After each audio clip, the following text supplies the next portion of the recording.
ఈ శ్లోకంలో చూసినట్లయితే విదురుడు మీ అందరికీ తెలిసి ఉంటుంది. విదురుడు మహాభారతంలో చాలా ముఖ్యమైనటువంటి పాత్రను పోషించాడు. చాలా వరకు పాండవులకు సహాయార్థమై తన యొక్క జీవితాన్ని మొత్తం అలా కొనసాగించాడు అనమాట. అలాంటి విదురుడు ఎప్పుడైతే శ్రీకృష్ణ భగవానుడు, శ్రీకృష్ణ పరమాత్ముడు ఈ భౌతిక జగత్తుని వదిలి తిరిగి తన గోలోక వైకుంఠానికి వెళ్ళిపోయాడని తెలిసిన వెంటనే ప్రతి ఒక్క పాండవులు కూడా, యుధిష్ఠిరుడు, తర్వాత అర్జునుడు, భీముడు, నకుల సహదేవుడు, వాళ్ళందరూ కూడా ఒక్కొక్కరుగా ఈ భౌతిక జగత్తును వదిలేసి ఊర్ధ్వలోకాలకు పయనించారన్నమాట. తర్వాత విదురుడు కూడా ఎప్పుడైతే ఈ విషయాన్ని తను తెలుసుకున్నాడో, ఉద్ధవుడి నుంచి, మైత్రేయ ఋషి నుంచి శ్రీకృష్ణ భగవానుడు వెళ్ళిపోయిన తర్వాత ఏం జరుగుతుంది ఆ విషయాలన్నీ తెలుసుకున్న తర్వాత విదురుడు కూడా భాగవతము మరియు మహాభారతంలో చెప్పిన విధంగా విదురుడు పూర్వం అతను యమరాజుగా ఉండేవాడు అనమాట. పితృలోకంలో, పాతాళలోకం, పితృలోకంలో యమరాజుగా ఉండేటువంటి అతను ఒక మాండవ్యముని అనే ఒక ముని శాపం వల్ల ఈ భౌతిక జగత్తులో శూద్రాని గర్భంలో శూద్రునిగా జన్మించాడనమాట. సో ఎప్పుడైతే ఈ భౌతిక జగత్తు నుంచి భగవంతుడు వెళ్ళిపోయాడనే విషయం తెలుసుకున్న వెంటనే విదురుడు కూడా ఇక చాలు, ఈ భౌతిక జగత్తంలో మనము వచ్చి చేయాల్సినటువంటి పని అన్నీ అయిపోయింది కాబట్టి ఇంకా మనం కూడా తిరిగి వెళ్ళిపోతామని చెప్పి వెంటనే తను ఈ శరీరాన్ని చాలించి తన నిజ లోకమైనటువంటి పాతాళలోకం, పితృలోకానికి వెళ్ళిపోయాడు అనమాట. అక్కడ పితృలోక వాసులందరూ తనని సాదరంగా ఆహ్వానించి తన యొక్క నిజ స్థానంలో కూర్చోబెట్టారనమాట, యమధర్మరాజులాగా. ఈ చాలా ఒక ఆసక్తిగా ఉంటుందన్నమాట ఈ కథ. ఏంటంటే మహాభారతంలో దీన్ని చాలా వివరంగా వివరించారనమాట వేదవ్యాసులు.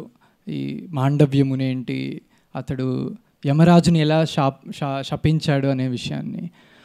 పూర్వం ఏం జరిగిందంటే ఒక రాజ్యంలో దొంగలు పడ్డారనమాట. దొంగలు పడి రాజ్య భాండాగారం అంటే ఖజానా ఎక్కడైతే ఉంటుందో దాన్ని కొల్లగొట్టి తీసుకెళ్ళిపోయే ప్రయత్నం చేసి పారిపోతున్నారనమాట తీసుకొని. ఆ పరిస్థితులు చూసి ఈ రక్షక భటులు ఉంటారు కదా ప్రతి రాజ్యంలోనూ, ఎట్లా మన సిటీల్లో ఇప్పుడు పోలీసులు, ఆర్మీలు ఉన్నట్టు పూర్వంలో కూడా ఎప్పుడైతే రాజులు ఉండేటప్పుడు రక్షక భటులు, సైనికులు వీళ్ళందరూ ఉండేవాళ్ళు అనమాట. రాజ ప్రాకారానికి వాటన్నిటికీ కూడా రక్షణ కల్పిస్తూ ఉండేవాళ్ళు అనమాట. సో వాళ్ళు ఏం చేశారంటే ఈ రక్షక భటులు వీళ్ళని వెంబడించారనమాట. ఎక్కడైతే వీళ్ళు పారిపోతున్నారో ఈ ఖజానా మొత్తం తీసుకొని వాళ్ళని వెంబడించుకుంటూ వెళ్ళారనమాట. సో వీళ్ళు ఏం చేశారు, ఈ దొంగలు ఆ ఖజానా మొత్తం తీసుకొని అడవిలోకి పారిపోయి వీళ్ళు ఎప్పటికీ ఈ సైనికులు వాళ్ళని వెంబడించడం చూసి ఒక ఆశ్రమంలా కనబడుతుందన్నమాట వాళ్ళకి. అడవిలో కనపడిన వెంటనే ఏం చేస్తారు, ఆ ఆశ్రమంలో దూరేస్తారనమాట. సైనికుల్ని ఏమార్చడానికి ఆశ్రమంలో దూరేసి కొంచెం లోపల వాళ్ళకి కనపడకుండా ఉందాం అనేసి. కానీ ఈ సైనికులు ఏం చేస్తారు, వాళ్ళున్న ప్రదేశానికి ఖచ్చితంగా అక్కడికే వచ్చి వాళ్ళని పట్టేసుకుంటారనమాట. కానీ అక్కడ ఇంకొక విషయం ఏం జరుగుతుందంటే, అక్కడ మాండవ్య ముని అనే ఒక ముని చాలా తపస్సు శక్తి ఉంటుందన్నమాట. ఆయనకి చాలా పెద్ద తపస్వి, ఆయన గొప్ప తపస్వి. అలాంటి ఒక ముని యొక్క ఆశ్రమం అన్నమాట అది. ఆ ఆశ్రమంలో ఎప్పుడైతే ఈ దొంగలు దూరేసి దాక్కోవాలని చూస్తారో ఈ సైనికులు వచ్చి ఈ దొంగలతో పాటు ఈ మునిని కూడా పట్టుకొని వెళ్తారనమాట రాజ్యానికి. రాజుగారి సభకు మునిని కూడా పట్టుకొని వెళ్ళిపోతారనమాట. బంధించి సంకెళ్ళేసి బంధించి తీసుకెళ్తారనమాట. అక్కడికి వెళ్ళి వాళ్ళ రాజ్యంలో శిక్షలు చాలా కఠినంగా ఉండేవన్నమాట. అప్పుడేంటి, అందరికీ కూడా మరణశిక్ష విధించేశారనమాట. దొంగలతో సహా మాండవ్య మునికి కూడా మరణశిక్ష అనేది విధించేశారనమాట. మాండవ్య ముని అమాయకుడు, తనకి ఈ దొంగతనానికి ఏం సంబంధం లేదు అసలు.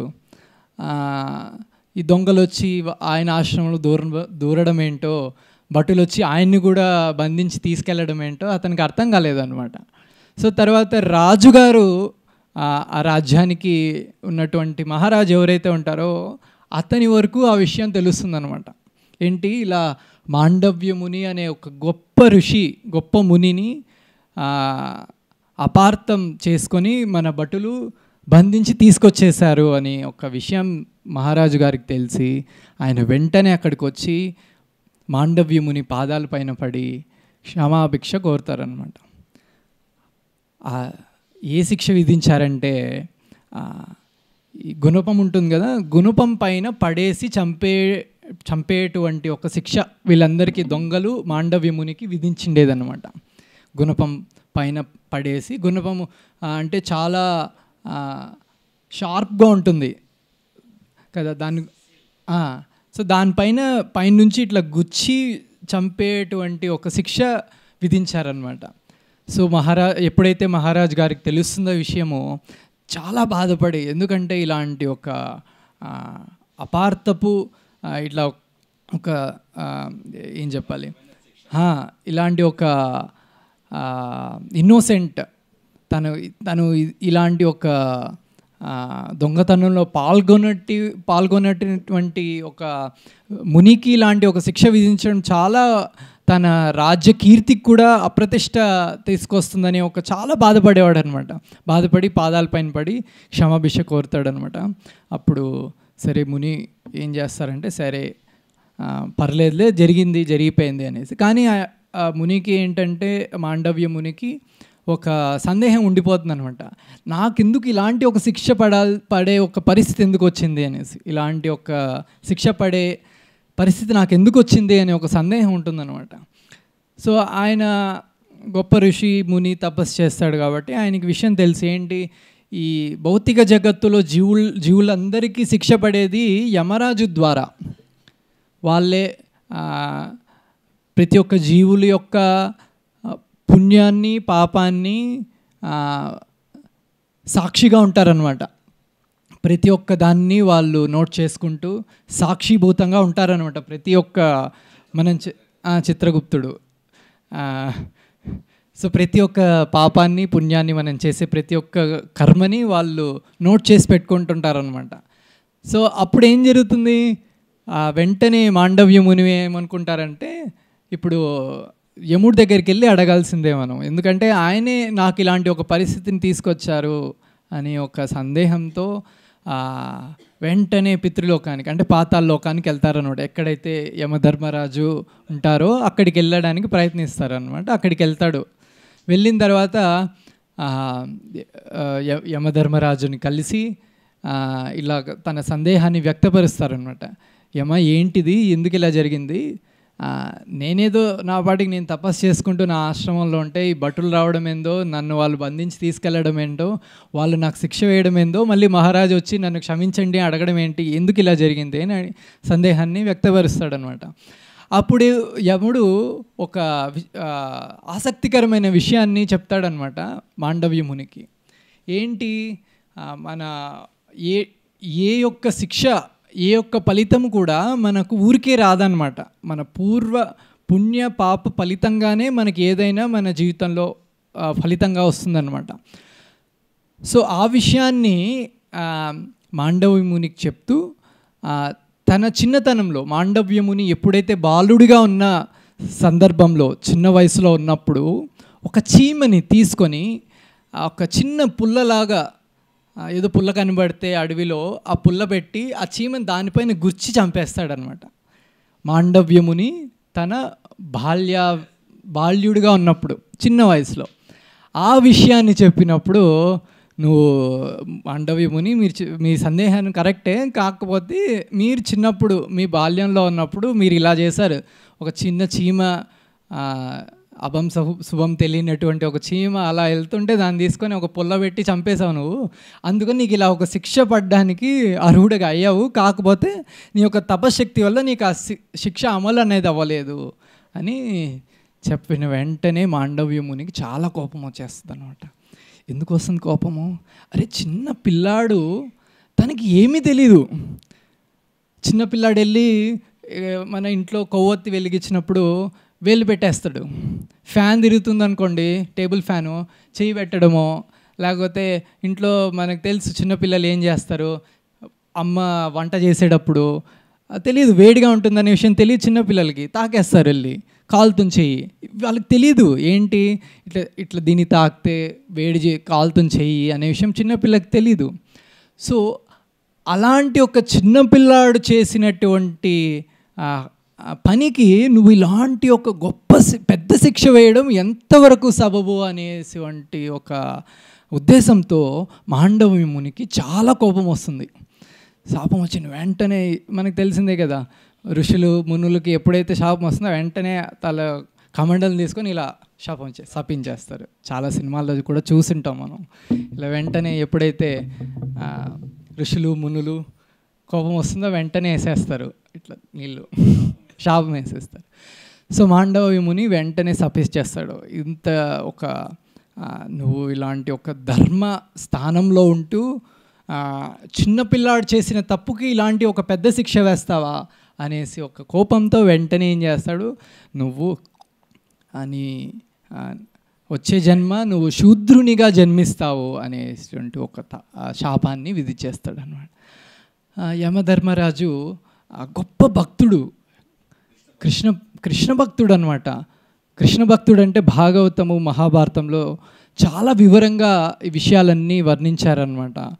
తనేంటి, ఎలా భక్తుడేంటి, ఆ విషయాలన్నీ మనం కొద్దిసేపు తర్వాత మళ్ళీ చర్చించుకుంటాం.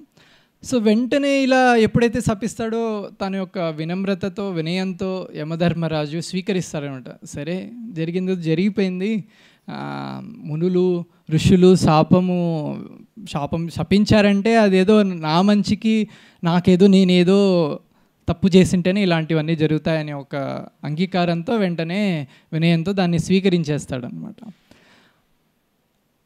తను ఎలా విదురుడిగా పుట్టాడు అనేది మళ్ళీ ఒక విచిత్రమైన కథ ఉందన్నమాట. మహాభారతంలో చాలా చక్కగా వివరించారనమాట. మీ అందరికీ ధృతరాష్ట్రుడు తెలుసు, పాండు మహారాజు తెలుసు, భీష్ముడు తెలుసు. వాళ్ళొక తండ్రి పేరేంటి ఎవరన్నా? శంతను మహారాజు. ఓకే, పాండు మహారాజు ధృతరాష్ట్రుడి యొక్క తండ్రి పేరేంటి? భీష్ముడి తండ్రి పేరు శంతను. విచిత్రవీర్యుడు. ఎవరు చెప్పింది? విచిత్రవీర్యుడు. పాండు మహారాజు, ధృతరాష్ట్రుని, విదురుడు, వీళ్ళ ముగ్గురి తండ్రి విచిత్రవీర్యుడు. ఎప్పుడే విచిత్రవీర్యుడు, భీష్ముడు అన్నా తమ్ములు. శంతను మహారాజు సత్యవతికి జన్మించినటువంటి ఇద్దరు కుమారులు అన్నమాట. భీష్ముడు మనందరికీ తెలుసు బ్రహ్మచర్య వ్రతాన్ని తీసుకున్నారనమాట. ఏంటి, ఎప్పటికీ తన శరీరం త్యజించేంత వరకు కూడా వివాహము చేసుకోను అనేటువంటి ఒక వ్రతాన్ని తీసుకున్నారనమాట. దృఢవ్రతుడు అనమాట. అతను ఏదన్నా ఒక శపథం తీసుకున్నాడంటే ప్రాణం పోయినా దాన్ని ఇంకా త్యజించారనమాట. అలాంటి ఒక వ్రతాన్ని తీసుకున్నాడు అనమాట. కాకపోతే విచిత్ర వీర్యుడు ఉన్నాడు. అతనేంటి, అతనికి వయసు వచ్చింది, పెళ్లి చేసుకునేటువంటి వయసు వచ్చింది విచిత్ర వీర్యుడికి. అందుకనేసి సత్యవతి చెప్తుందన్నమాట తన తల్లిగారు భీష్ముడితో, ఇప్పుడు విచిత్ర వీర్యుడికి వివాహం ఆడేటువంటి వయసు వచ్చేసింది కనుక నువ్వే చూసి ఎవరో ఒక అమ్మాయిని తీసుకోరా, తనకు తగినటువంటి అమ్మాయిని తీసుకుని వచ్చి వివాహం ఆడించనేసి కోరుతుందన్నమాట. సో అప్పుడు ఏం జరుగుతుందంటే భీష్ముడికి తెలుస్తుందన్నమాట, ఒక కాశీ నగరంలో కాశీ మహారాజుకి 3 కుమార్తెలు ఉంటారనమాట. అంబిక, అంబాలిక అనేటువంటి ముగ్గురు కుమార్తెలు ఉంటారనమాట. అప్పుడు స్వయంవరాన్ని ప్రకటిస్తారనమాట. స్వయంవరం ఏంటంటే అక్కడ ఉన్నటువంటి వివిధ రాజ్యాల నుంచి కూడా రాజకుమారులందరూ కూడా ఆ స్వయంవరంలో పాటించి అక్కడ ఏదో ఒక పరీక్ష పెడతారనమాట. ఎలాగైతే సీతా స్వయంవరం జరిగి ఆ స్వయంవరంలో శివధనుస్సుని ఎక్కుపెట్టి శివధనుస్సుని విరిచేటువంటి పరీక్ష ఏ విధంగా పెట్టారో అదేవిధంగా కాశీనగరంలో ఈ ముగ్గురు కుమార్తెలు, కాశీ మహారాజు కుమార్తెలు వివాహానికి కూడా స్వయంవరం ఏర్పాటు చేసి ఏదో పరీక్షలు పెట్టారనమాట. ఆహ్వానం లేకుండా భీష్ముడు అక్కడ వచ్చేసాడనమాట.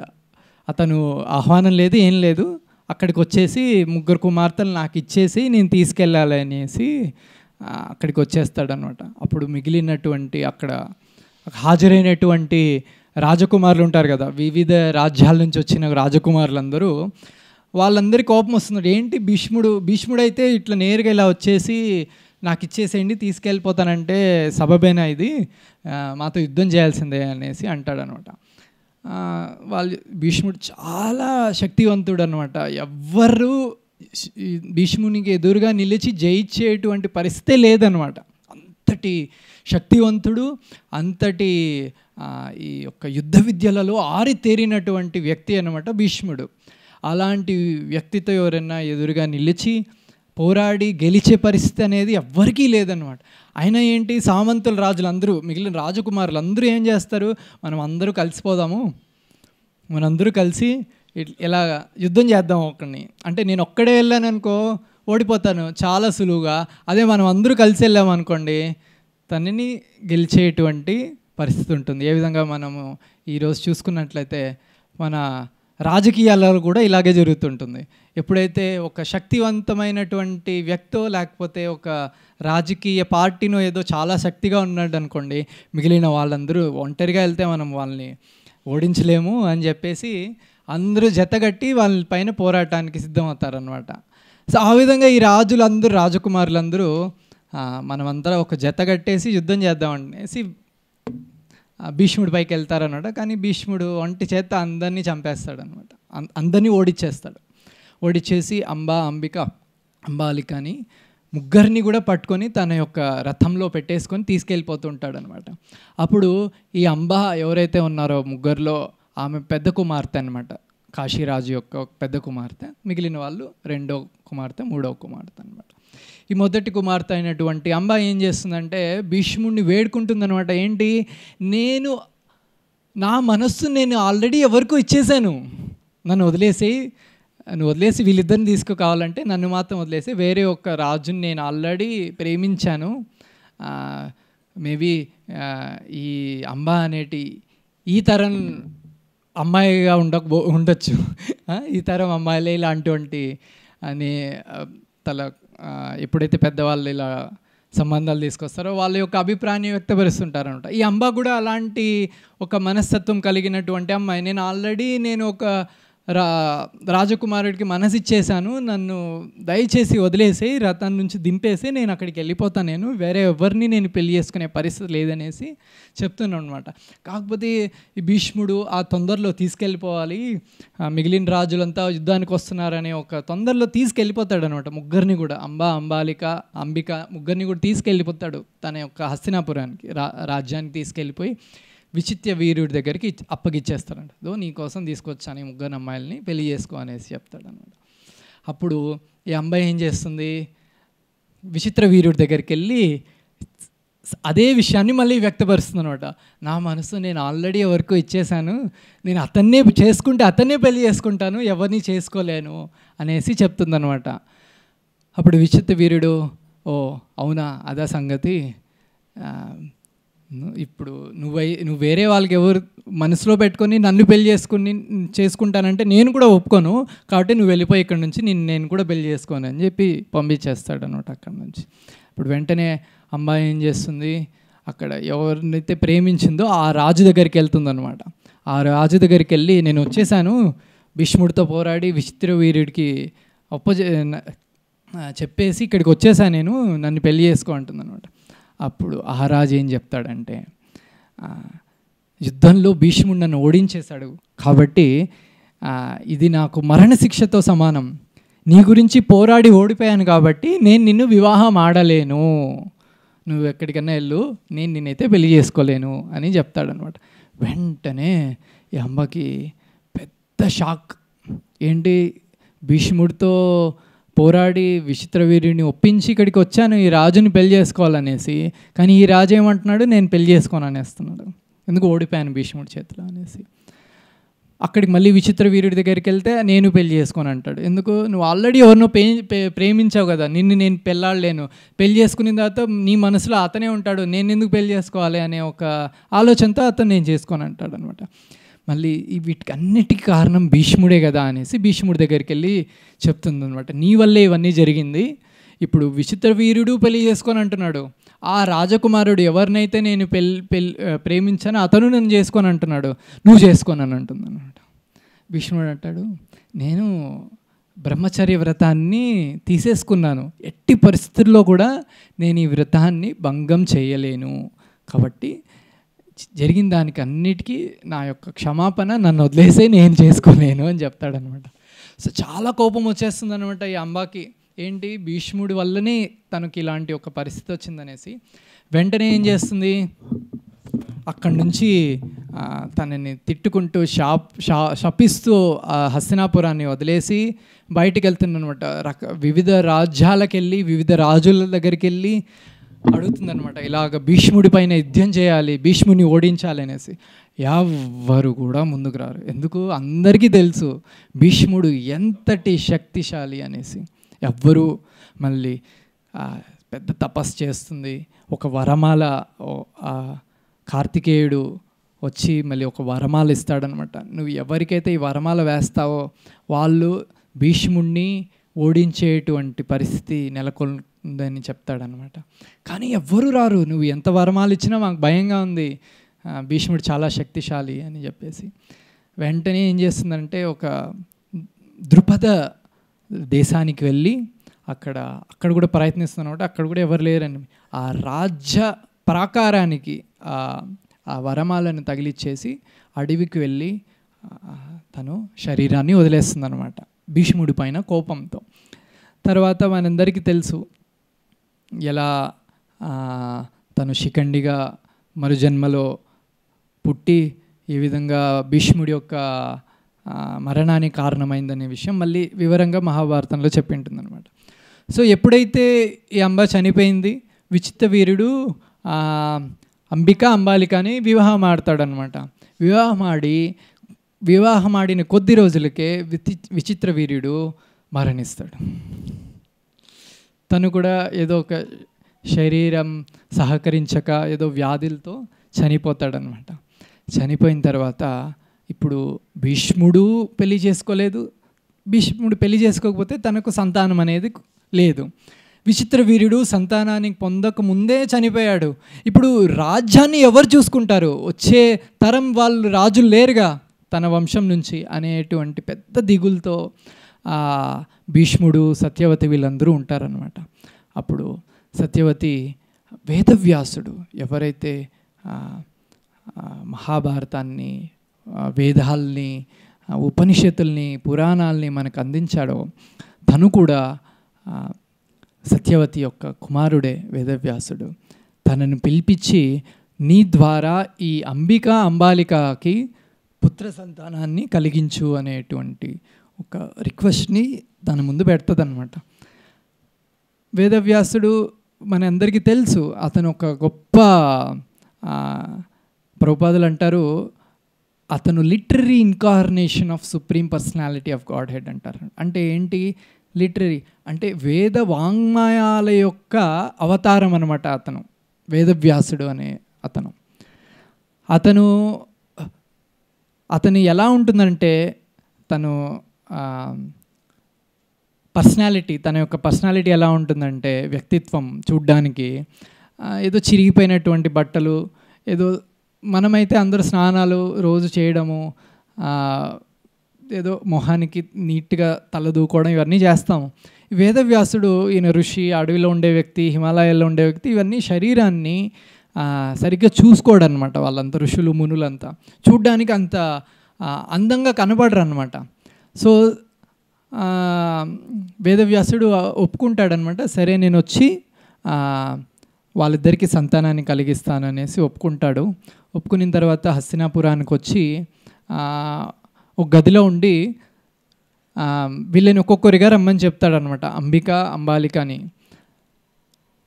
ఎప్పుడైతే ఈ అంబిక ఈ గదిలోకి వస్తుందో అతనికి తెలుసు వేదవ్యాసుడు ఎలా ఉంటాడనేసి. అందుకని ఏం చేస్తుందంటే కళ్ళు మూసుకొని వస్తుందనమాట. ఆ వేదవ్యాసుని చూడలేను నేను, ఆ భయంకరమైనటువంటి ఆ శరీరాన్ని నేను చూడలేను అనే ఒక ఆలోచనతో కళ్ళు మూసుకొని వస్తుందన్నమాట. కళ్ళు మూసుకొని వచ్చింది, తనతో ఒక సంతానాన్ని పొందేటువంటి అర్హత తనకు కలుగుతుందనమాట. తర్వాత తను వెళ్ళిపోయి అంబాలిక వస్తుంది. తను ఒక భయంగా వేదవ్యాసుడు అంటే భయంగా వస్తుంది. తను ఒక సంతానాన్ని పొందేటువంటి అర్హత తనకు కలుగుతుంది అనమాట. వేదవ్యాసుడు తర్వాత సత్యవతి దగ్గరికి వెళ్ళి వీళ్ళిద్దరూ కూడా సహకరించలేదు. ఒకరైతే కళ్ళు మూసుకొని వచ్చారు, ఇంకొకరైతే భయంతో వచ్చారు. కాబట్టి వాళ్ళకు పుట్టే సంతానం కూడా ఒకరి కళ్ళు లేకుండా పుడతారు, ఇంకొకరు శరీరము చాలా సహకరించక ఏదో ఒక వ్యాధి పీడితుల్లాగా ఉండేటువంటి ఇంకొక సంతానం. అంబాలికకి అలాంటి ఒక పుత్రుడు, అంబికకి ఇలాంటి ఒక పుత్రుడు పుడతాడని చెప్తాను అనమాట. వాళ్ళే ధృతరాష్ట్రుడు మరియు పాండు మహారాజు, వీళ్ళిద్దరు అనమాట. కానీ సత్యవతి చాలా బాధపడుతుంది అనమాట. ఏంటి, ఇలాంటి ఒక కురు వంశానికి ఒక గొప్ప సంతతి లేకుండా పోతుందే, ఇలాంటి ఒక అంధుడైనటువంటి ఒక రాజు ఎలా పరిపాలిస్తాడు, శరీరం వ్యాధిగ్రస్తుడైనటువంటి కుమారుడు ఎలా పరిపాలిస్తాడు, ఇది తలుచుకొని చాలా బాధపడుతుంది అనమాట. మళ్ళీ ఇంకొక రిక్వెస్ట్ చేసుకుంటుంది అనమాట. ఏంటి, లేదు ఇంకొకసారి అంబాలికకు మళ్ళీ పుత్రుడు పొందేటువంటి వరాన్ని నువ్వు ప్రసాదించు అని చెప్తుంది అనమాట. అయినా ఈ అంబిక సిద్ధంగా ఉండదన్నమాట. ఎందుకు, తనకు భౌతిక అందాన్నే చూస్తుంది అనమాట. వ్యాసుడు ఎలా ఉండాలి, తన భర్త ఎలా ఉండాలి, అందంగా ఉండాలి, చేతులు ఎలా ఉండాలి, మొహం ఎలా ఉండాలి, ముక్కు ఎలా ఉండాలి, తను ఎలాంటి వస్త్రాలు ధరించాలి, ఇదే ఆలోచనతో ఉంటుందన్నమాట ఎవరు, అంబిక. అప్పుడు ఏం చేస్తుందంటే పోవడానికి నిరాకరించి తన యొక్క దాసిని పంపిస్తుందన్నమాట వేదవ్యాసుడు ఉండేటువంటి గదిలోకి. దాసి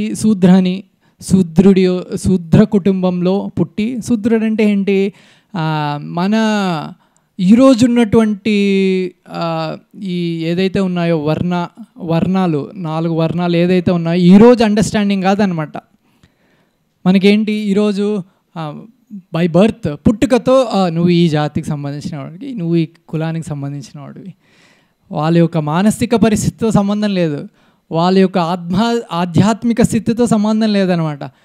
ఆ బ్రాహ్మణుడికి పుట్టాడా, నువ్వు బ్రాహ్మణుడు, క్షత్రియుడికి పుట్టాడా, నువ్వు క్షత్రియుడు. ఇది ఈరోజున్న పరిస్థితి అనమాట. కానీ శాస్త్రంలో చెప్పిన విధంగా ఏంటంటే, ప్రభుపాదుల వారు ఒకసారి రష్యా దేశంలో ఉన్నప్పుడు ఒక చక్కటి సంభాషణ జరుగుతుందన్నమాట. అక్కడ పత్రికాకారులతో, రిపోర్టర్స్తో.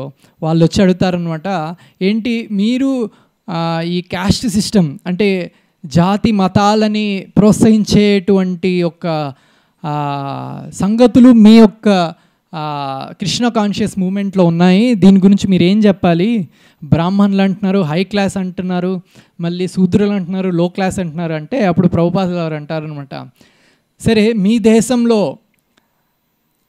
దేశానికి ఎలా నడవాలి, సెక్యూరిటీ రక్షణకు సంబంధించినటువంటి వాళ్ళు ఉన్నారా, ఎప్పుడైనా అపాయం జరిగితే వెంటనే జనాల్ని కాపాడేదానికి ఉన్నారా అని అడుగుతాడనమాట. ఉన్నారు, సోల్జర్స్ ఉన్నారు, ఆర్మీ ఉంది, రష్యన్ ఆర్మీ ఉంది అంటారు అనమాట. సరే మీ దేశంలో గొప్ప మేధస్సు కలిగినటువంటి శాస్త్రవేత్తలు ఉన్నారా అంటే ఉన్నారు, చాలామంది ఉన్నారుగా. మా అమెరికా నాసా లాగా అక్కడ కూడా ఒకటి ఉందన్నమాట, ఇలా ఒక స్పేస్ ఇన్స్టిట్యూట్ ఉన్నారు, చాలామంది ఉన్నారంటారు అనమాట. సరే మీ దేశంలో కూడా వ్యాపారం చేసేటువంటి వ్యాపారులు ఉన్నారా అని అడుగుతాడు అనమాట. ఉన్నారు అంటాడనమాట. సరే, మీ దేశంలో కూడా ఫ్యాక్టరీల్లో పనిచేసేటువంటి కార్మికులు ఉన్నారా? రోడ్లు క్లీన్ చేసే వాళ్ళు కావచ్చు, ఇలా కార్మికులు ఉన్నారా అని అడుగుతారు. ఉన్నారంటారు. అదే కదా ఇది. అంటే ఎంత గొప్ప మేధస్సు కలిగిన వాళ్ళని బ్రాహ్మణులుగా విభజించారు. ఎవరికైతే క్షత్రియ లక్షణాలు ఉంటాయో, యుద్ధ నైపుణ్యతలు ఉంటాయో వాళ్ళని క్షత్రియులుగా విభజించారు. ఎవరికైతే వ్యాపారము, గోరక్ష, వాణిజ్యంలో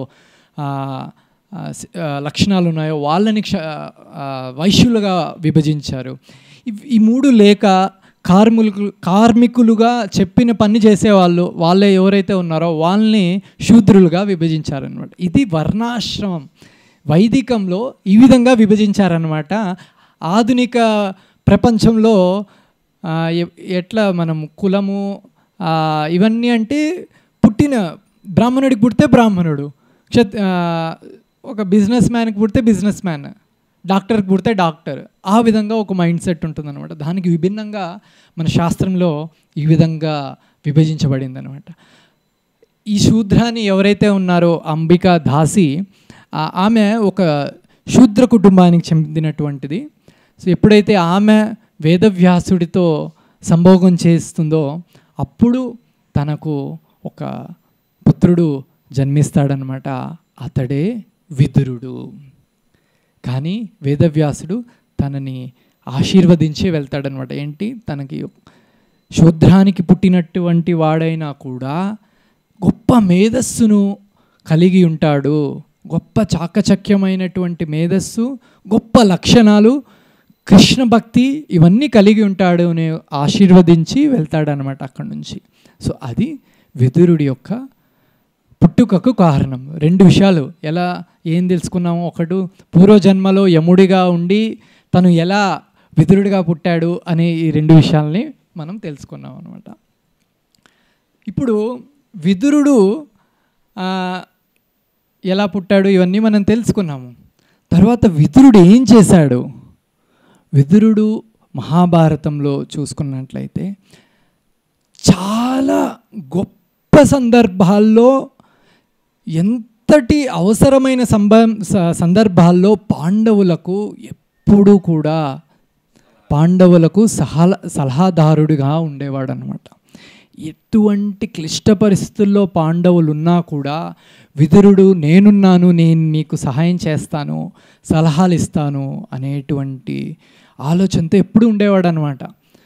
ఎప్పుడు కూడా ధృతరాష్ట్రుడి దగ్గరికి వెళ్ళి నువ్వు పుత్రోత్సాహంతో, పుత్రుడి పైన అతి మమకారంతో నిజంగా నువ్వు గుడ్డివాడివే, ఎందుకంటే ధృతరాష్ట్రుడికి గుడ్డివాడే, పుట్టుకతో గుడ్డివాడు, నిజంగా కూడా గుడ్డివాడివే, నువ్వు మానసికంగా కూడా గుడ్డివాడివే అని తిడతాడనమాట ఎప్పుడు కూడా. ఎందుకంటే ధృతరాష్ట్రుడు పుత్రుడి పైన అతి మమకారంతో పాండు రాజుకు సంబంధించినటువంటి ఈ 5 కుమారులు ఎవరైతే ఉంటారో పాండవులు, వాళ్లకు రావాల్సినటువంటి రాజ్యాన్ని రాకుండా చేస్తారనమాట. ఈ ధృతరాష్ట్రుడి యొక్క కుమారులు దుర్యోధనుడు, దుశ్శాసనుడు, మిగిలిన వాళ్ళు 100 మంది కుమారులు ఉన్నారు. ఒక్కరు కూడా ధర్మాన్ని పాటించేవాడు కాదు. అతి మమకారంతో ధృతరాష్ట్రుడు మానసికంగా కూడా గుడ్డివాడైపోయి తన జీవితాన్ని కొనసాగిస్తూ ఉండేవాడు అనమాట. ఎప్పుడు కూడా ప్రతిసారి విదురుడు వెళ్ళి తనకు చెప్పేవాడు అనమాట, నువ్వు ఇలా తప్పు చేస్తున్నావు, నువ్వు దుర్యోధనుడి యొక్క పైన మాటలు విని తన పైన అతి మమకారంతో తను చెప్పిన దానికి అన్నిటికీ సరే అని చెప్తున్నావు, నువ్వు నీ తమ్ముడి కుమారులైనటువంటి పంచ పాండవులకి అన్యాయం చేస్తున్నావు అని ప్రతిసారి వాదించేవాడు అనమాట. కానీ ఎప్పుడైతే కళ్ళు ఈ విధంగా తనకి మానసికంగా భౌతికంగా మూసుకుపోయాయో ఎప్పుడు కూడా విదురుడి యొక్క సలహాను తీసుకునేవాడు కాదు. ప్రతిసారి చెప్పడంగా తిట్టేవాడు అనమాట విదురుడు. అయినా కానీ తన బుర్రలో వెళ్ళేది కాదు. ప్రతిసారి కొడుకేం చెప్తాడు అదే చేయడం, అదే వినడం. చివరకు వెళ్ళి వాళ్ళకి రావాల్సిన 5 గ్రామాలైనా ఇవ్వు, కనీసం అని కోరుకున్నా కూడా ధృతరాష్ట్రుడు ఇచ్చే పరిస్థితి లేదన్నమాట. భగవద్గీతలో కృష్ణుడు ఈ విధంగా అంటాడనమాట, మహాత్మానస్తు మాం పార్థ దైవీం ప్రకృతిమాశ్రితా అంటాడనమాట. అంటే ఎవరైతే మహాత్ములు అంటే మళ్ళీ ఆధునిక ప్రపంచంలో వాడుకలో ఉన్నటువంటి మహాత్మా కాదని, మహాత్మా చాలామంది రాజకీయ నాయకులకి, స్వాతంత్ర సమరయోధులకి అందరికీ మహాత్మా అనే ఒక పేరు బిరుదులాగా ఇచ్చేస్తుంటారనమాట. ఈ విధంగా కాదు, మహాత్మానస్తు మాం పార్థ దైవీం ప్రకృతిమాశ్రితా. భగవద్గీతలో చెప్పిన విధంగా మహాత్మా అంటే ఏంటి, వాళ్ళ స్థితి ఏంటి, వాళ్ళ యొక్క ఆలోచన ధోరణి ఏ విధంగా ఉంటుంది అంటే, మహాత్మానస్తు మాం పార్థ దైవీం ప్రకృతిమాశ్రిత. వాళ్ళు ఈ భౌతిక ప్రపంచానికి సంబంధించినటువంటి ఈ ద్వంద్వమోహాలు ఏవైతే ఉంటాయో, ద్వంద్వమోహాలు అంటే ఏంటి, ఏంటి రెండు ఉంటాయి ఏంటి, ఈ విధంగా సుఖము దుఃఖము, సుఖ దుఃఖాలు, రాత్రి పగలు, చలి వేడి, ఈ విధంగా మంచి చెడు, ఇంకా ఇలా ఇది ద్వంద్వ. వీటి అన్నిటికీ అతీతులై ఉంటారన్నమాట. మన జీవితంలో ఏం జరుగుతుంది, మీరు టెంపుల్కి వచ్చారు, ఈరోజు గుడికి వచ్చారు, దర్శనం చేసుకున్నారు, భాగవతం క్లాస్ అటెండ్ అయ్యారు, మీరు కొత్తగా ఎవరు వచ్చారు, ఈరోజు ఫస్ట్ టైం వచ్చారు, ఈరోజు మొదటిసారి వచ్చారు, వాళ్ళు అంటారు, ప్రభుజీ మీతో అంటున్నారు, అంటే మీతో కాదు, ఉదాహరణకు తీసి చెప్తున్నాను, ప్రభుజీ మీరు ప్రతిసారి వస్తారా, రోజు ప్రతి ఆదివారం మీరు గుడికి వస్తారా, ప్రతి ఆదివారము మంగళారతి, తర్వాత జపం చేయడము, తర్వాత దర్శనార్తి అటెండ్ అవ్వడము, తర్వాత గురు పూజ, దాని తర్వాత భాగవతం క్లాసు, చాలా గొప్పవాళ్ళండి మీరు, ప్రతి ఆదివారం మీరు ఈ విషయాన్ని చేస్తున్నారంటే, ఓ హ్యాపీ, అంటే ఇట్లా ఉబ్బిపోతాం అనమాట సంతోషంతో, గొప్ప భక్తుడిని నేను, చూడు పొగుడుతున్నారు వీళ్ళు నన్ను బాగా పొగుడుతున్నారు, గొప్ప భక్తుడిని.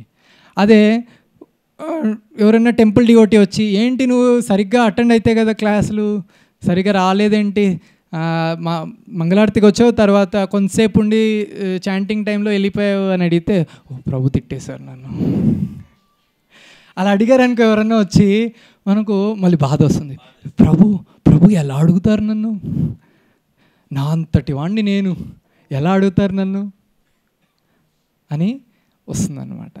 సో కాబట్టి మహాత్ముడంటే ఈ ద్వంద్వాతీతులు అన్నమాట. వీళ్ళు మన భౌతిక జగత్తుకి, భౌతిక మంచి చెడులకి సంబంధం లేకుండా వాళ్ళ యొక్క మానసిక స్థితిని ఎప్పుడు కూడా భగవత్ పాదార విందాల నందే ఎప్పుడు పెట్టి వాళ్ళ యొక్క ఆలోచన ధోరణి కూడా ఆ విధంగానే పెట్టుకుంటారనమాట. ఎప్పుడు కూడా భౌతిక విషయాలు వాళ్ళని ఇబ్బంది కలిగించే పరిస్థితిలో ఎప్పుడు ఉండదన్నమాట. మనము విదురుడు యమరాజు అనుకున్నాము.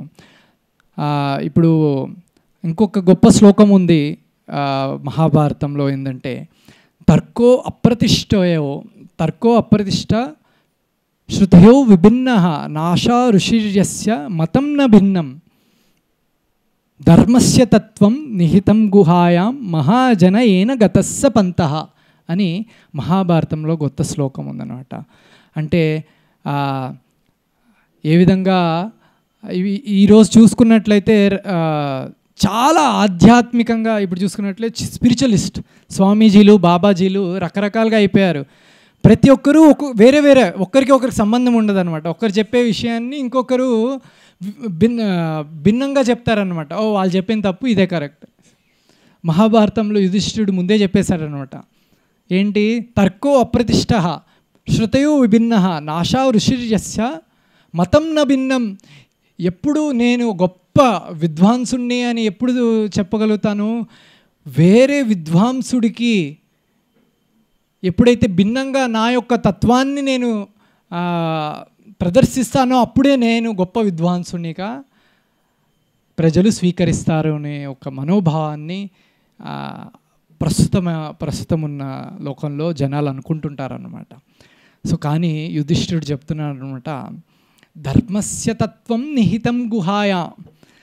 ఈ యొక్క ఆధ్యాత్మిక ధర్మాన్ని ఈ తర్కం అంటే లాజిక్ అనమాట. లాజిక్తో తెలుసుకోలేము. ప్రతి ఒక్క విషయానికి లాజిక్ సరిపోదన్నమాట. ధర్మస్య తత్వం నిహితం గుహాయం. ఎందుకు ఇది గుహ్యంగా ఉంటుంది? ధర్మస్య విషయం అనేది గుహ్యంగా ఉంటుంది అనమాట. అందరికీ కూడా ఇట్లా తెలిసే విధంగా, ఈజీగా అర్థమయ్యే విధంగా ఉండదన్నమాట. ధర్మస్య తత్వం నిహితం గుహాయాం మహాజన ఏన గతస్స పంతః. మహాజనులైనటువంటి వాళ్ళ ఆశ్రయం తీసుకున్న వాళ్లకు మాత్రమే ఈ విషయం అర్థమవుతుంది అని శాస్త్రంలో చెప్పబడింది. మహాజన ఏన గతస్స పంతః. వాళ్ళ యొక్క మార్గంలో నడిచినట్లయితేనే మనకు ధర్మస్య తత్వం నిహితం గుహాయాం మహాజన ఏన గతస్స పంతః, అప్పుడే మనకు అర్థమవుతుంది అనేసి. విదురుడు ఎవరైతే ధర్మరాజుగా ఉన్నారో ఆయన 12 మహాజనుల్లో ఒకరనమాట. ఎవరు 12 మంది చెప్పండి చూద్దాం.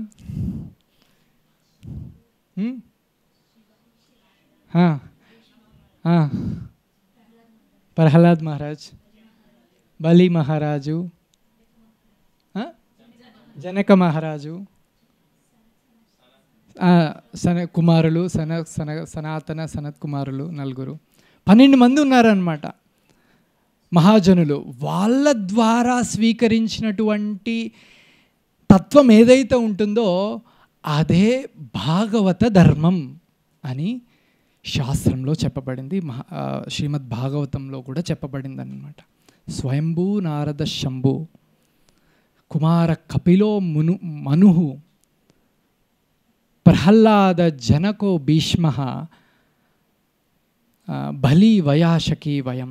వీళ్ళు 12 మంది అనమాట. వయాశకి అంటే శుకదేవుడు, శుకుడు కూడా ఒకడు 12 మందిలో కూడా. భాగవతం శుకదేవుడి ద్వారానే మనకు అందింది, వ్యాసదేవుడి ద్వారా అందింది. ఇప్పుడు విదురుడు యమధర్మరాజు, ఆయన కూడా మహాజనుడు. మనం తెలుసుకోవాల్సిన విషయం ఏంటంటే ఈ భాగవత ధర్మం, ఈ మహాజనుల ద్వారా వచ్చినటువంటి ఈ భాగవత ధర్మాన్నే మనం స్వీకరించాలి. ఆ మార్గంలో వచ్చినటువంటి శ్రీల ప్రభుపాదుల వారు స్వయంభూ అంటే బ్రహ్మ, ఆయన పరంపరలో వచ్చాం మనం. బ్రహ్మ గౌడ మధ్వ సంప్రదాయం అన్నమాట మనది. ఆయన మార్గంలో వచ్చినటువంటి శ్రీల ప్రభుపాదుల వారు మనకి ఎంతో గొప్ప గ్రంథాలను అందించారన్నమాట. భాగవతం కావచ్చు, భగవద్గీత కావచ్చు, చాలా చిన్న పుస్తకాలు కూడా ఉన్నాయి. మనం ప్రతిరోజు కూడా ఎంత గొప్ప అవకాశం అంటే, ఈ బెంగళూరు సిటీలో 1.5 కోటి జనాభా ఉందన్నమాట. అంతమంది జనాభాలో ఈరోజు భాగవతం క్లాస్లో ఎంతమంది ఉన్నాం? 30 మంది అంటే చాలా పెద్ద విషయమే. తెలుగు క్లాస్కి 30 మంది ఉన్నామంటే అంత గొప్ప అవకాశం మనందరికీ కలిగిందనమాట. 1.5 కోటి జనాభాలో 30 మందికి ఇలాంటి ఒక అవకాశం కలిగిందంటే మనం ఎంతటి అదృష్టవంతులము. ఊరికే కాదు ఇది విషయం. ఏదో వచ్చేసాము ఆదివారం గుడికి, ఏదో క్లాస్ అటెండ్ అయితే బ్రేక్ఫాస్ట్ కూపన్ ఇస్తారు, ఇది కాదు. ఎంత అదృష్టవంతులం మనం. 1.5 కోటి జనాభాలో ఒక 30 మందికి ఇలాంటి ఒక అవకాశం వచ్చింది. ఈ 12 మంది ఎవరైతే మహాజనులు ఉన్నారో శాస్త్రంలో చెప్పిన రీతిలో ఆ పరంపరలో వస్తున్న శ్రీల ప్రభుపాదుల వారి గ్రంథాలు, వాళ్ళు చెప్పినటువంటి విషయాలు చర్చించి చదువుకొని మన జీవితాన్ని సార్థకం చేసుకునేటువంటి ఒక అవకాశం మనకు కలిగిందంటే మనం ఎంత అదృష్టవంతులం. మనం ఈ అదృష్టాన్ని మనము సఫలం చేసుకోవాలా, లేక లేదులే ఏదో జరుగుతుంది మన పార్టీకి, మనం వస్తాం పోతాం, వీలైనప్పుడు జపం చేసుకుంటాం, వీలైనప్పుడు గుడికి వస్తే మాత్రం నీట్గా ఆయన చేసుకొని పెద్ద తిలకం పెట్టుకొని పెద్ద కంటిమాల వేసుకొని వస్తాం. ఇవన్నీ ఓకే, భౌతికంగా బాహ్యంగా ఇవన్నీ సరే, కానీ ఆంతరికంగా నిజంగా మనకి గ్రాటిట్యూడ్ అనేది ఉందా ప్రభుపాదుల వారికి? ఇంతటి గొప్ప విషయాన్ని మనకు అందించి మన జీవితాన్ని సార్థకం చేసుకునే అవకాశాన్ని మనకి ఇచ్చారే, అలాంటి ప్రభుపాదుల వారికి మనకి ఎంత కృతజ్ఞత భావం ఉండాలి. ఉందా మనందరికీ? చాలా సంతోషం. సో కాబట్టి బాధపడే విషయం కాదు, చాలా ఆనందపడే విషయం ఇది, మనకి ఇలాంటి ఒక అవకాశం వచ్చిందనే విషయం. ప్రతిరోజు కూడా 16 మాలలు జపం చేయడం, ప్రతిరోజు కూడా 1 గంట కనీసం ప్రభుపాదుల వారి పుస్తకాలు చదవడం, ప్రతిరోజు కూడా భాగవత శ్రవణం, ప్రతిరోజు కూడా వీలైనంత వరకు భక్తుల సాన్నిహిత్యం, ఈ 4 ఖచ్చితంగా ఉండాల్సిందే మనందరికీ. వీలైనంత వరకు ఈ 4 చేయడానికి మనం ప్రయత్నించాలి. చేద్దామా అందరం? వీలైనంత వరకు ప్రతి ఆదివారం తప్పనిసరిగా, ఎందుకంటే వీక్ డేస్లో మీ అందరూ బిజీగా ఉండొచ్చు, ఆఫీసులకు వెళ్ళే వాళ్ళు ఉంటారు, స్కూల్ కాలేజీకి వెళ్ళే వాళ్ళు ఉంటారు, మీ పిల్లలు వెళ్ళే వాళ్ళు ఉంటారు. కనీసం ఆదివారం ఒక్కరోజు పొద్దున మంగళారతి నుంచి, మంగళారతి 4:30కి మంగళారతి అటెండ్ అయ్యి, దాని తర్వాత 5 నుంచి 7 వరకు 2 గంటల సేపు 16 మాలలు వింటూ, బాగా వింటూ జపం చేయడం, దాని తర్వాత దర్శనార్థి, గురు పూజ, భాగవతం, ప్రసాదం అయిపోయింది. ఎంత బాగుంటుందో ఇవన్నీ చేస్తే మనందరం. ప్రశ్నలు ఎవరిదైనా క్వశ్చన్స్ ఉన్నాయా?